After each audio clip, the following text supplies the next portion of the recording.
Good morning, learners.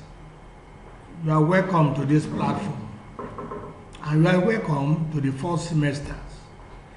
We're starting the fall semester teaching from this week, and we'll be seeing so many people coming up to teach you. So today, I'm Professor F.M. Ekpetime. I will be teaching you risk management at the MBA class.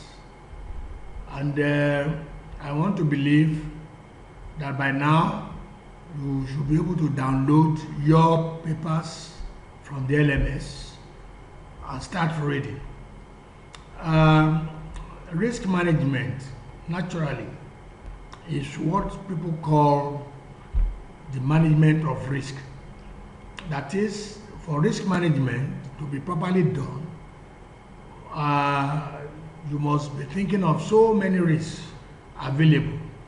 There are so many risks available surrounding human beings, and without wasting your time, I know you know when you talk about risk, we have foreign exchange risk, we have liability risk, we have other risks that are available, and we have other risks that are available.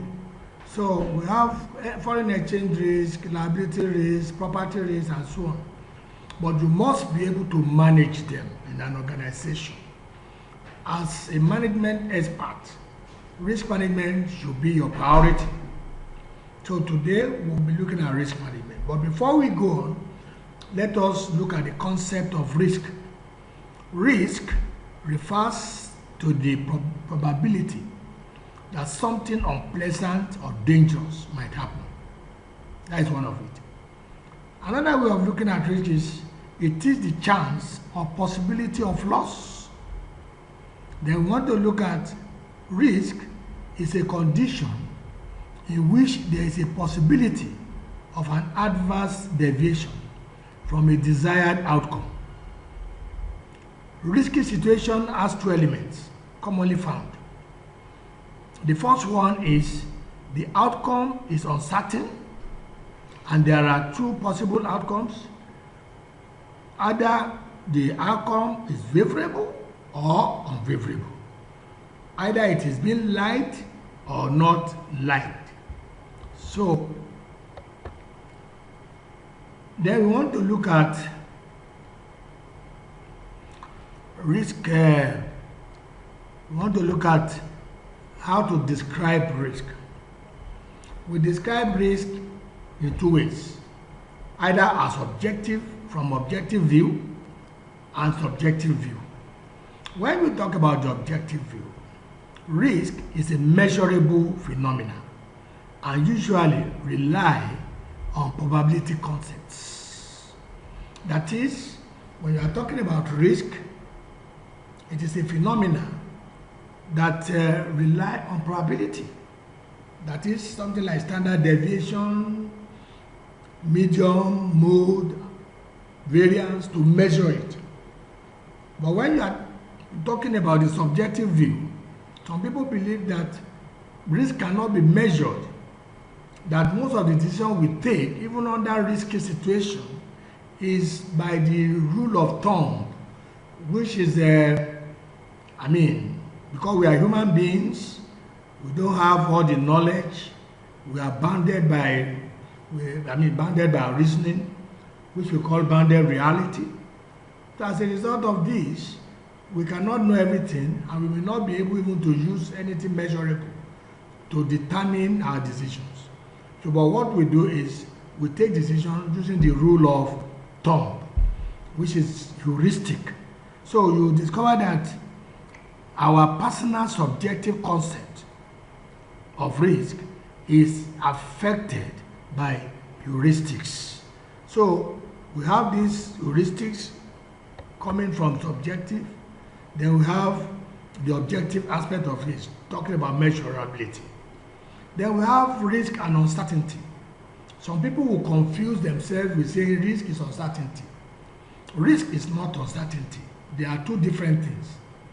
To somebody who is a risk management expert, risk is different from uncertainty. When you talk about risk, uncertainty refers to a situation where the outcome is not certain or unknown. That's uncertainty. You don't know it. Anything can happen. Somebody traveling from Lagos to Ibadan, it's 50-50 that he can have accident and he may not have accident. So he has that 50-50 chance. So that is uncertainty because you cannot measure it. Uncertainty refers to a state of mind characterized by doubt based on the lack of knowledge about what will or what will not happen at the future. So uncertainty, yes, is based on mind. It's our mind. My mind is okay. If you take 5 bottles of beer, there is the likelihood you have accident. That is where I reason from my mind.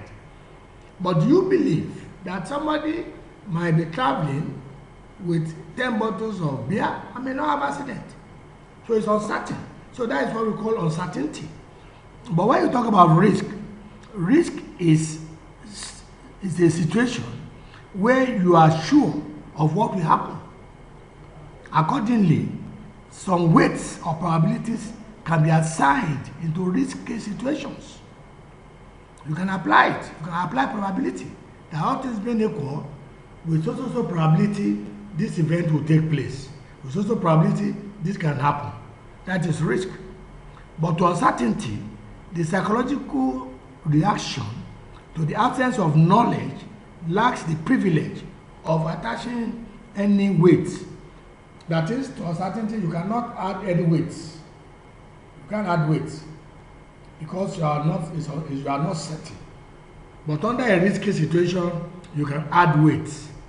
You add weights, you add probability, and bet me, it will happen. Sure, look at the meteorology, the meteorologist. When they tell you that there will be rain in so place, with all probability in their hands, it will rain. That is risk. It's measurable. You can attach weights and so on. But uncertainty is not measurable, and you cannot attach weights. You only use the rule of thumb. You only use the mind to think of what can possibly happen, and which may happen, and which may not happen. Then we have what we call perils and hazards. A peril refers to the cause of loss or the contingency that may cause loss. E.g., fire may affect building, cars, machinery, and even human beings. All these are perils. The peril is fire that is causing the loss. So when you ask, for example, in the marine, there is loss in the ocean. So there could be loss in marine loss, fire loss, theft loss. The sea can, anything in the sea can be the peril. It can be wave, it can be anything in the sea that will end up giving us what we call marine loss. Theft loss, fire loss, they are all this. So the perils are there. Something that is causing loss is what we call perils. Then we have hazards. Hazards are those things, the conditions that increase the severity of loss or the condition affecting perils. So anything that will increase perils, that will lead to more loss, is what we call hazards. Hazards can be classified into physical hazards, intangible hazards like moral hazards, moral hazards, and societal hazards. You see, when you talk about physical hazards, there are physical hazards like the structure of a building, loading a building with kegs of petrol. All these are hazards. They are physical hazards that you can see that could result into anything that can increase fire if there's any fire outbreak. But when you are talking about moral hazards, these are moral hazards in discipline in human beings. The nature, the makeup of human beings can lead to moral hazards.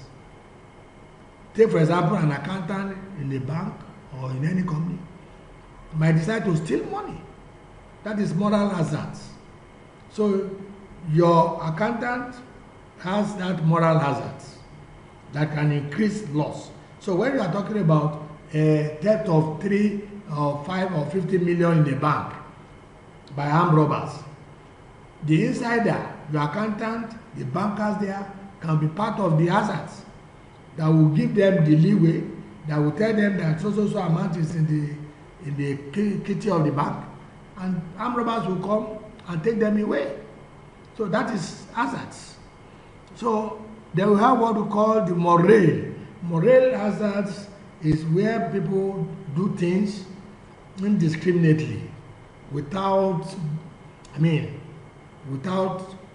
taking caution into cognizance. That is, they don't care. They will, because they have insurance cover, they might decide to keep their vehicle somewhere without any insurance, without any security, without locking the doors and everything. Some are even not off the light.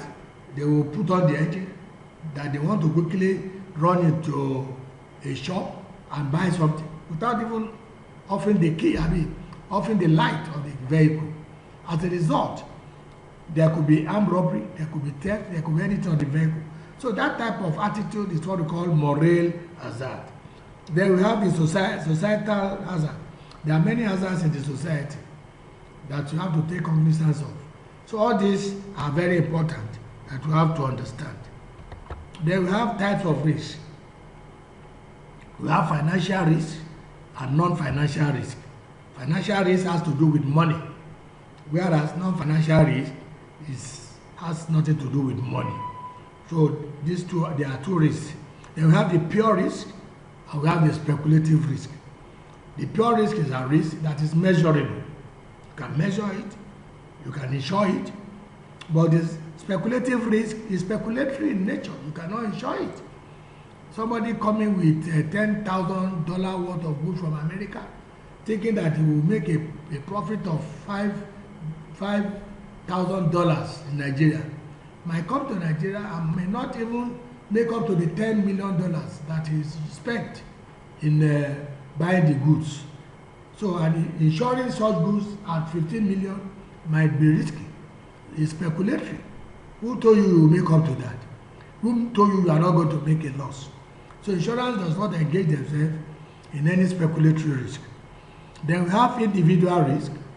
That is individual. It could be personal, your personal building, your personal car, anything that is personal is individual. Then we have the group risk, like group life, group pension, and so on. So we have all these risks available. We have quantifiable risk, we have non-quantifiable. Quantifiable risks are measurable and can be insured. But non-quantifiable risk, you cannot insure it. So then we have property risk, your building, your vehicle, everything, your furnitures, and so on. Your furniture can be part of your property risk. Then liability risk, all these are very important that you have to understand, because these are the risks you need to manage.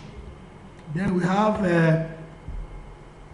risk management proper now. Let me now introduce you to risk management proper, because we have been talking about risk and risky aspects. We have been looking at what is risk, describing it, and so on. But now I want to look at the aspect of risk management. What is risk management? Risk management is an integrated process of delineating specific areas of risk, developing a comprehensive plan, integrating the plan, and conducting ongoing evaluation. That is, if you want to do any risk management, you delineate, you separate the risk, liability risk, property risk, motor risk, theft risk, this risk, then you plan. Then you integrate your plans on how to manage it. All you are doing is what we call risk management. And risk management has a cost. That is, there's no way you talk about risk management and not talk about cost. It has to cost you. For example, employing a security staff will cost you to reduce risk. Paying premiums to insurance company will cost you. Buying security gadgets into your vehicle or house or anything will cost money. All these are what we call cost of risk. And risk management help you to reduce this cost when you have an event occurring.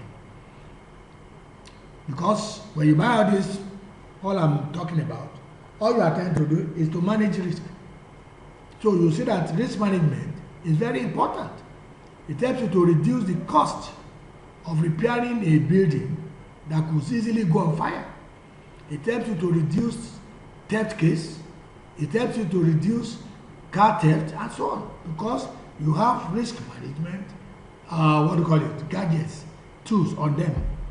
Then we talk about objective of risk. Objective of risk management. The objective of risk management is one, to identify risk and determine whether they can be avoided, reduced, spread, transferred, or prevented. Number two, to achieve and maintain a reduced cost of risk without hurting the organization. Number three, to prioritize potential risk events. And number four, to help in developing risk management strategies and related plans. Risk management activities. This you should know. That some of the activities, in summary, is safety, security, quality control, insurance, and finance.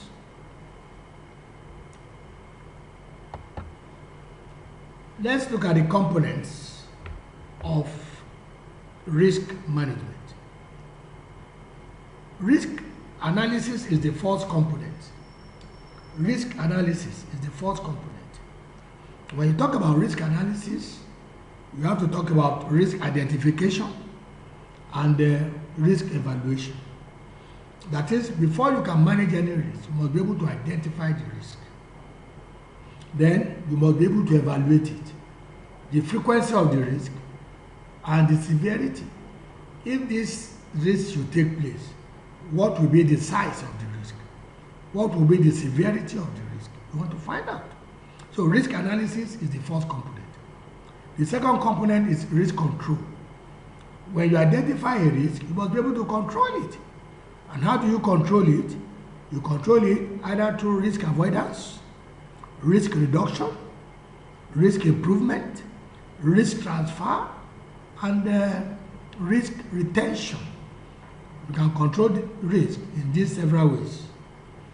Then you have to finance risk. If you identify risk and you cannot retain it, you cannot transfer it, what you do is you insure it. And when you insure, number one, you have to pay premium. You have to finance insurance. If you use captive, you have to insure it.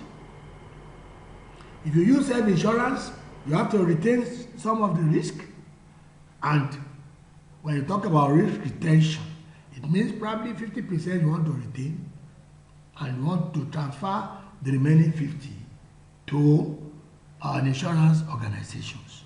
So these are the three components of risk management. Then we talk about risk management and the value of a firm. Well, the total value of a firm is the total asset plus the liability. When you add asset to liability, you get what we call the total firm, the total value of the firm. Risk management has a lot to do with this. It helps you to reduce many things. Number one, it helps in the reduction of inefficiency in dealing with risk-related problems. Because through risk management, you'll be able to reduce so many of the risks that can lead to unnecessary expenses, that will eat deep into your profit, that will not allow the stakeholder to get their dividend on time. But if you're able to manage the risk that can cause all this, then it means you have enough money as profit. And what do? It helps you to reduce inefficiency in dealing with risk-related problems, ensuring an optimal risk-return trade-off for shareholders, ensuring the most profitable income by balancing the reactions to risk of various stakeholders. You know, some stakeholders are risk averters, some of them risk preferers, some of them are risk neutral. Some will not want you to take risk because they don't want to lose their money.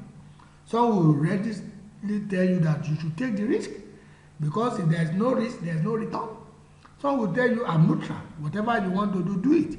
So risk management will help you to neutralize or balance the reactions to risk of various stakeholders, ensuring that risk does not affect cash flows adversely, either via taxes, reinvestment, mergers, and divestments.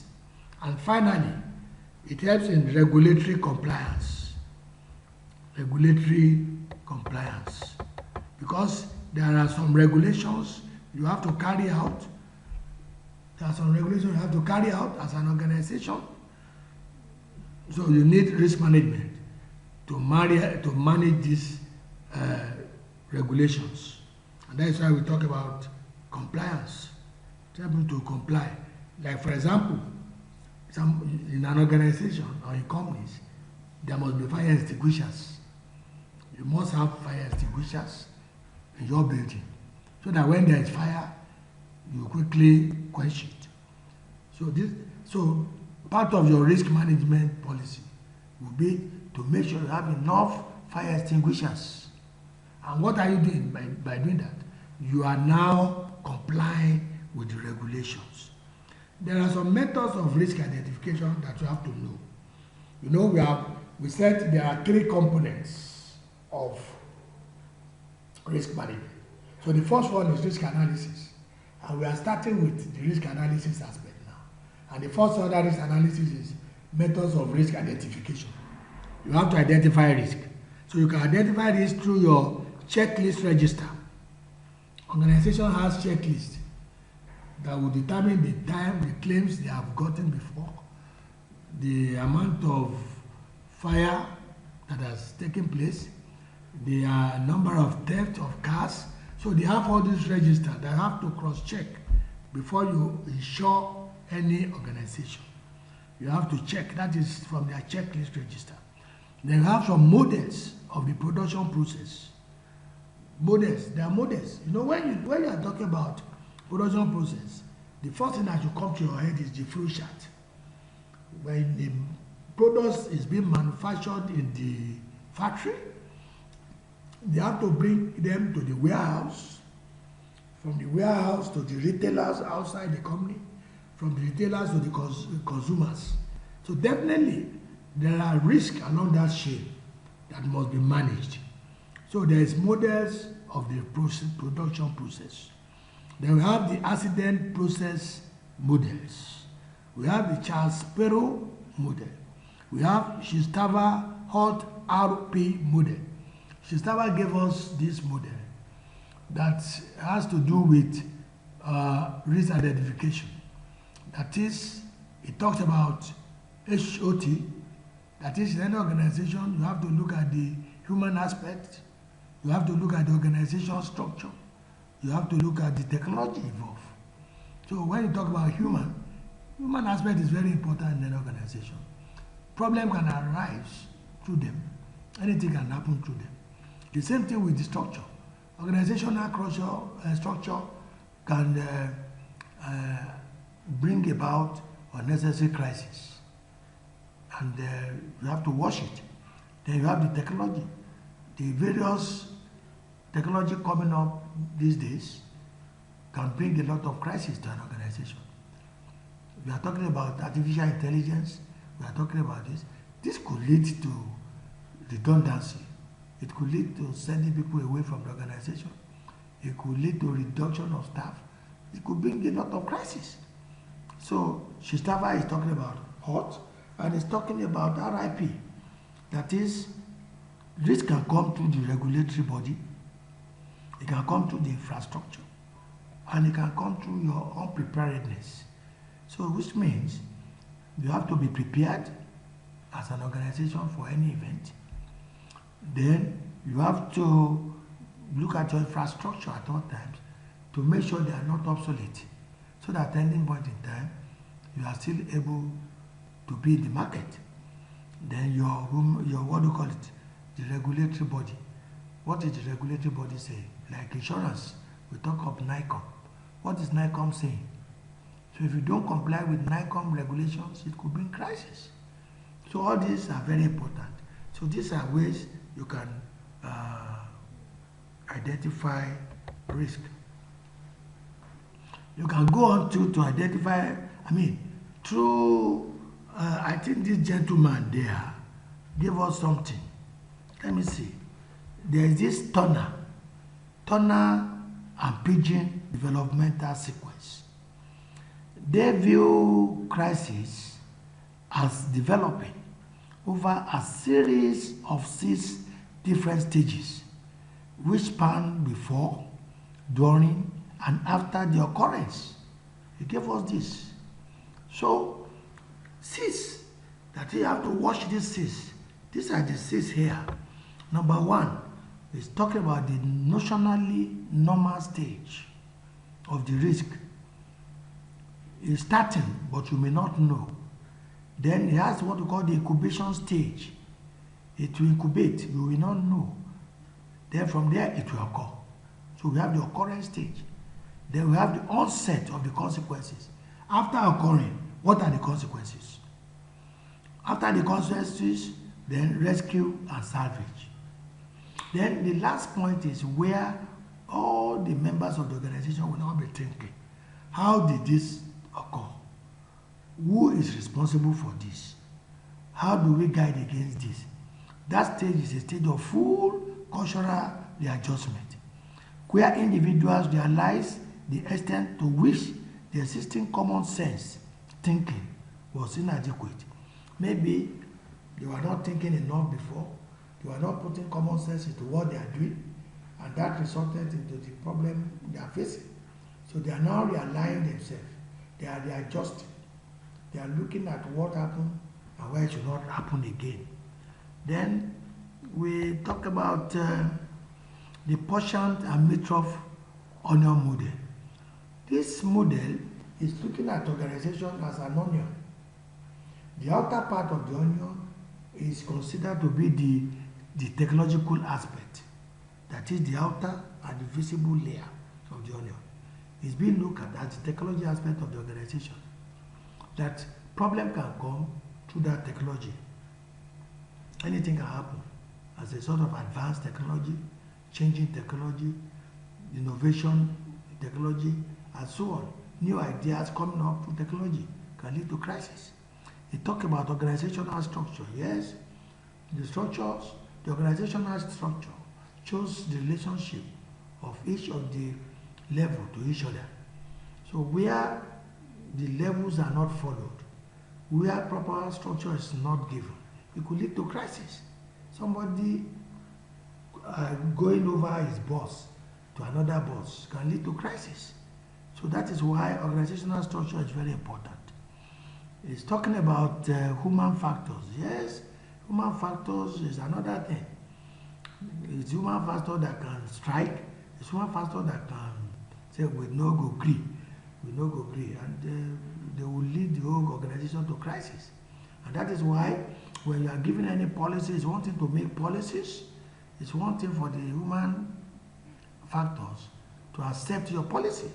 If policies are not accepted, definitely it will lead to crisis. And that is what we see in the, in the unions.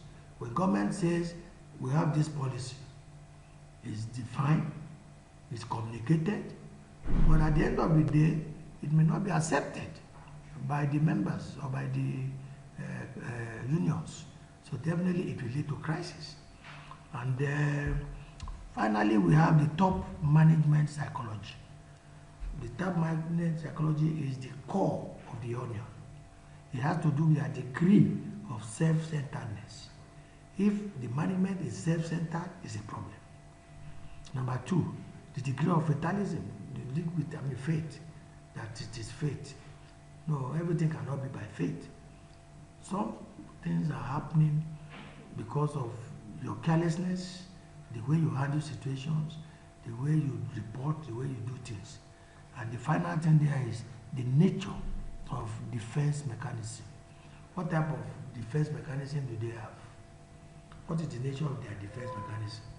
The defense mechanism of the members of the top management is very important. The way they answer questions, the way they listen to you, the way they defend the organizations will not bring crisis. If they defend it wrongly, or they are not defending the way it should be defended, could lead to crisis. We don't say, no, we won't take that as an answer. No, we won't do that. No, we won't agree.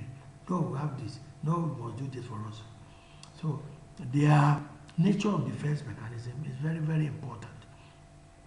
Gentlemen, learners, we're going to stop here today, believing that next time I will meet you either on Google Meet, Zoom, or WhatsApp messages, WhatsApp recordings.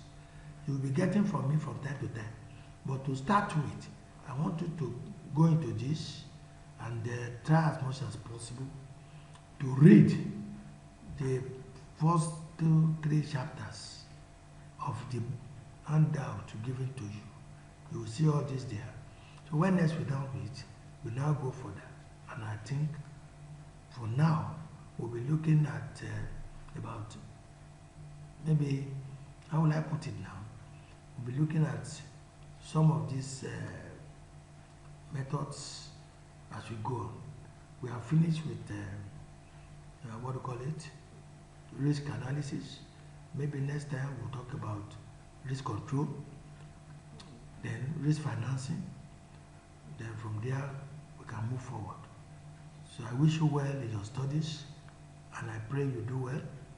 Just make sure that you give time to study very well. It is an online course. You have to do a lot of reading for yourself. At least give yourself 2 hours a day to be in a quiet corner to read, and that will help you a lot. Thank you very much. I wish you well. And finally, I say thank you. Good morning, learners. You are welcome to Jabu CDL, and we thank God for His grace. We will be starting our lectures this week, and I'll be teaching you risk management. You, the MBA class, will be taking risk management. And in the process, I want you to understand one thing about risk management. Risk management naturally means managing risk. You know, we are surrounded by risk. In any organization, there are so many risks. There could be risk, property risk, fire risk, theft risk, foreign exchange risk, liability risk, personal risk. There are so many risks surrounding any organization, but ability to manage it is very important so that the organization will not go into ruin. And this morning, we'll be starting with risk management. And the first thing we want to look at is the concept